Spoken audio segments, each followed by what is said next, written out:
एक महात्मा थे माधवेंद्रपुरी नाम के,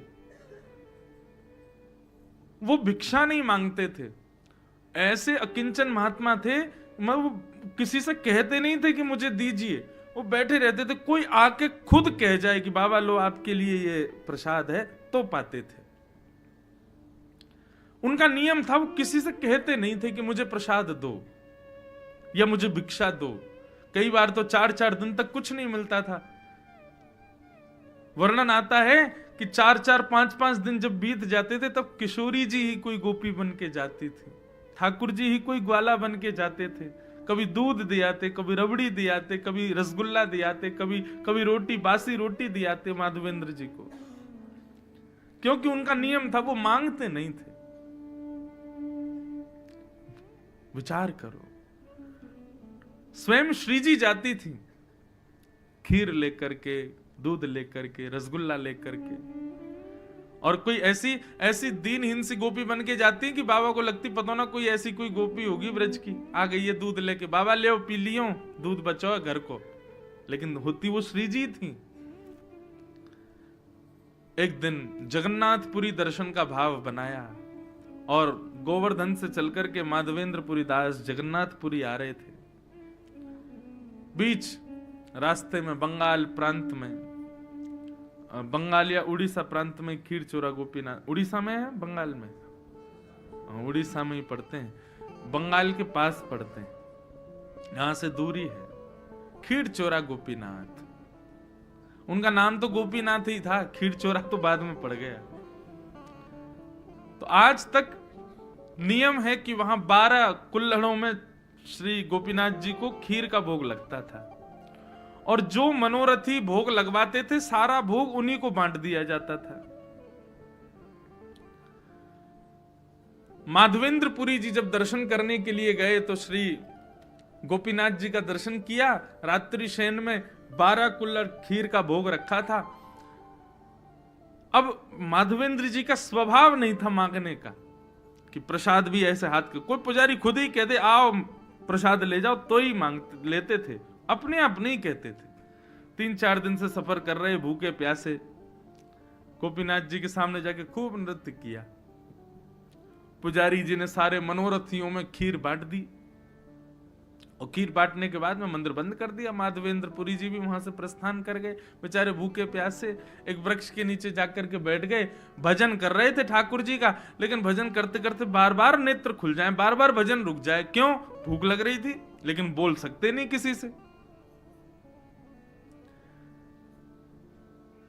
गर्भगृह में बैठे गोपीनाथ जी को चैन नहीं आ रहा है, और गोपीनाथ जी सीधे पुजारी के स्वप्न में पहुंच गए और बोले कि मेरे एक परम भक्त माधवेंद्रपुरी आए हैं, वो बहुत तेज भूख लगी है उनको कुछ पवाओ। पुजारी जी बोले क्या पवाएं इतनी रात्रि का समय? बोले हमारा 12 कुल्हड़ का भोग लगता है खीर का। बोले हाँ, उसमें से एक खीर भोग बचा है, वही दे आओ। बोले कुछ नहीं बचा, मैंने सब बांट दिया मनोरथियों में।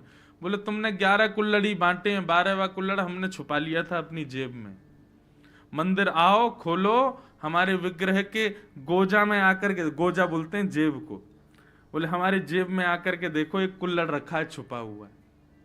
पुजारी जी के नेत्र खुले, स्नान किया, अर्धरात्रि में ठाकुर जी का विग्रह गर्भगृह खोल करके जैसे भीतर प्रवेश किया, ठाकुर जी के गोजा में जैसे हाथ डाला, सोई कुल्हड़ में खीर रखी थी। तब पुजारी जी बोले वाह रे खीर चोरा, खीर चुरा ली, अपनी प्रसाद की खीर चुरा ली अपने वैष्णव के लिए। और जाकर के पुजारी जी ने वो खीर बाबा को दी। बाबा बोले रात में 3 बजे पुजारी जी आप कैसे? तब पूरा वृत्तांत बताया। बोले कि रोज ठाकुर जी का भोग लगता है और मनोरथियों में बांटा जाता है, लेकिन आप अकिंचन हो, किसी से मांगते नहीं। अब ये बात किसी को नहीं पता थी, लेकिन पुजारी बता रहा तो माधवेंद्र जी रोने लगे, आपको कैसे पता मैं किसी से नहीं मांगता? बोले ठाकुर जी बता रहे थे। बोले आपको भूख लगी है इसलिए ठाकुर जी ने आपके लिए खीर को अपनी जेब में छुपा लिया। फिर कहां भूख लगनी थी?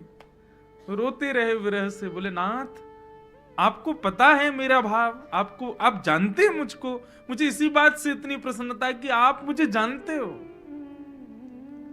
तब से गोपीनाथ जी का नाम पड़ गया खीर चोरा गोपीनाथ।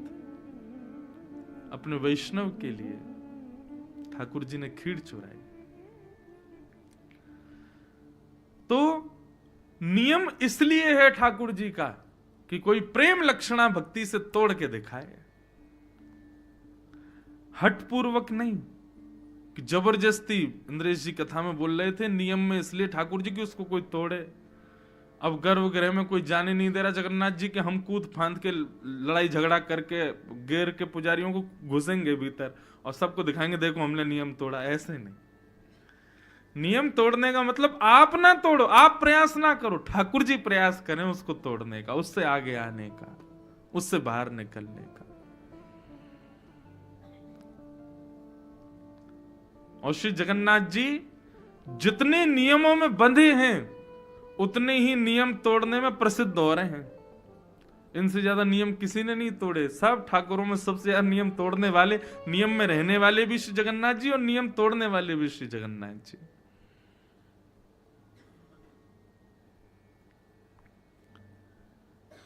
ऐसे प्रेम स्वरूप साक्षात प्रेम के विग्रह श्री जगन्नाथ जी को हम बारंबार प्रणाम करते हैं। और लाल जी हमारे लिए भी कभी कोई नियम तोड़े, अपनी भक्ति को उस स्तर पर ले चले कि कभी हमें भी लगे कि हाँ ठाकुर जी ने कोई नियम तोड़ा। मैं तो बहुत बहुत जगह तोड़वाए मैंने नियम। द्वारिका में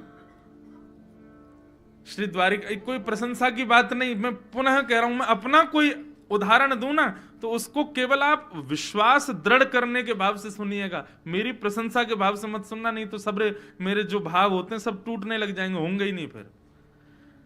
तो द्वारिका में हमारे वहां के पुजारी चित्रांग पुजारी जी ने एक बार मुझे, मैं 3-4 दिन की कथा के लिए गया तो मेरे को बोले आप ना ठाकुर जी के सामने पद सुनाओ।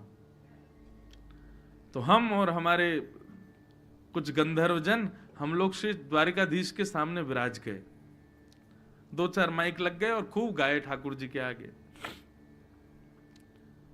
तो शयन का समय था द्वारिकाधीश का, और शयन में श्रृंगार बढ़ाया जाता है, मुकुट बढ़ाया जाता है ठाकुर जी की, बिल्कुल हल्के श्रृंगार में फिर ठाकुर जी की शयन आरती होती है। तो हम लोग संध्या आरती के बाद में बैठे पद गाने के लिए, और गाते गाते पुजारी जी भूल गए कि ठाकुर जी का श्रृंगार बढ़ाना है, और ठाकुर जी पूर्ण श्रृंगार में पूरा पदावलियों का श्रवण करते रहे।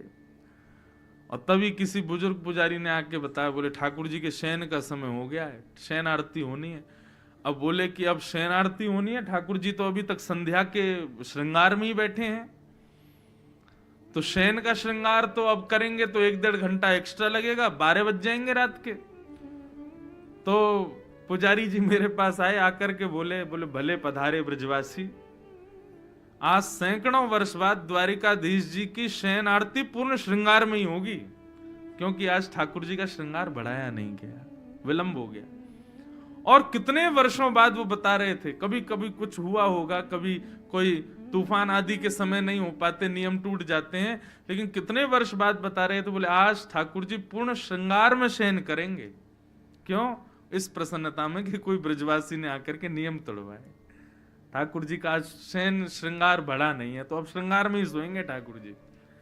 मैंने कहा श्रृंगार में सोएंगे नहीं, श्रृंगार में वृंदावन जाएंगे और कुंज में जाके गोपीन के संग रास विहार करेंगे। यही हमारे श्रृंगार आज बड़ो नहीं है ठाकुर जी को, बड़े श्रृंगार उतर जाए मतलब अब सोएंगे, लेकिन श्रृंगार में है तो इसका मतलब कहीं जाने की तैयारी में है। हमने ऐसे ऐसे पद सुना दिए, अब तो ठाकुर जी यहाँ ना रुकेंगे द्वारिका, अब जल्दी शयन आरती करो, कपाट बंद करो, ठाकुर जी वृंदावन जाएंगे आज, इसीलिए श्रृंगार में है।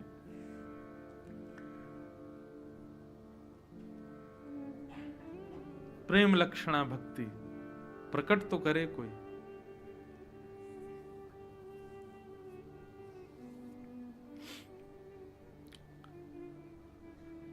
भगवान का विवाह रुक्मणी जी के साथ में सुसंपन्न हुआ।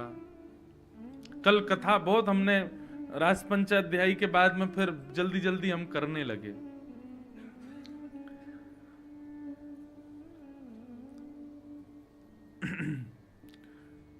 क्योंकि फिर मन में भाव आता है कि ज्यादा विलंब तक चलने वाला प्रसंग कहेंगे तो फिर जो क्रम के कुछ कल अतिथिगण आए थे, फिर वो संभव नहीं हो पाता। मैं फिर उस भाव समाधि में पहुंच जाता, भाव साम्राज्य में आपको भी ले जाता कि ना आप उससे निकल पाते ना मैं, तो इसलिए फिर हम शीघ्र शीघ्र कह करके आगे बढ़े। तो कल रुक्मणी जी का सुंदर विवाह प्रसंग भी यहां हुआ। रुक्मणी जी के साथ में ठाकुर जी का विवाह हुआ, तो प्रश्न उठता है किशोरी जी के साथ क्यों नहीं हुआ? हमारी श्री राधा रानी, बंधुओं देखो, आप स्वयं से प्रेम करते हो, आप स्वयं से अत्यंत स्नेह करते हो, लेकिन स्नेह का तात्पर्य हमेशा विवाह नहीं होता। प्रेम का सदैव प्रतिफल विवाह नहीं होता।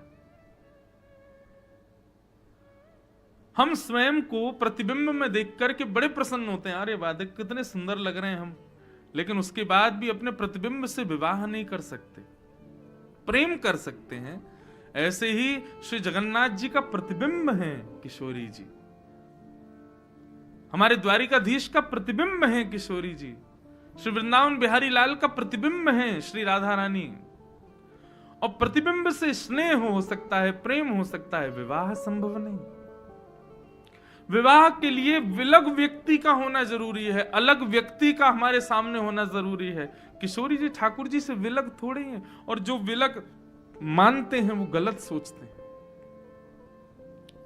ठाकुर जी का जो वाम अंग है, कहीं भी आप ठाकुर जी का दर्शन करोगे सदैव वाम अंग जो है वो किशोरी जी ही है।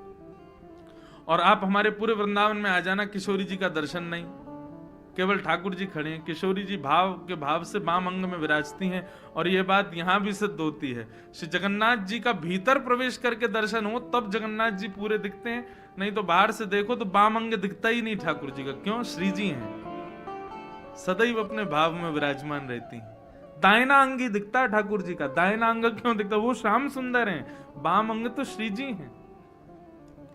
और ये बात मैं खूब प्रसिद्धि से अपनी कथाओं में कहा करता हूं कि ठाकुर जी का वाम अंग जो है वो किशोरी जी हैं, और इसी भाव से हमारे वृंदावन में श्रृंगार होता है। मुकुट इधर ही धराया जाएगा, लेकिन जब कलंगी धराई जाए या फिर चूड़ामणि धराई जाएगी तो वो इधर ही धराई जाएगी। क्यों? क्योंकि श्री जी हैं। ठाकुर जी को चोटी इधर ही धराई जाती है क्योंकि वो श्री जी हैं। और कई हमारे यहां संप्रदायों में तो मुकुट ही इधर धराया जाता है वाम अंग में। तो आप कहेंगे महाराज जी मुकुट तो ठाकुर जी पहनते हैं, तो फिर श्री जी को क्यों धराया गया? अरे भैया आज विपरीत हुआ है, आज ठाकुर जी किशोरी जी बने हैं और श्री किशोरी जी हमारी ठाकुर जी बनी है, इसलिए मुकुट इधर धराया गया। और एक जगह भाव तो ऐसा है, किशोरी जी की तरफ मुकुट इसलिए धराया जाता है क्योंकि हमारे ठाकुर जी सदा किशोरी जी के चरणों में रहते हैं। तो भैया मुकुट वो पहने जो राजा है, तो किशोरी जी राजा बनकर के मुकुट पहनती हैं, ठाकुर जी तो सदा भाव में रहते हैं। आपको केवल त्रिभंग लली कृष्ण दिख रहे हैं, आपको केवल बांके बिहारी दिख रहे हैं, आपको केवल एक स्वरूप दिख रहा है, तो आप केवल सामान्य एक दर्शनार्थी हो। लेकिन ठाकुर जी के पूरे श्रृंगार में एक अद्भुत लीला का दर्शन हो जाए कि आज माला नहीं है, गले में 2 माल पहनी है, मानो ऐसा लग रहा है कि भक्त ठाकुर जी से लिपटे हुए हैं। आज मुकुट विपरीत दिशा में है, तो मतलब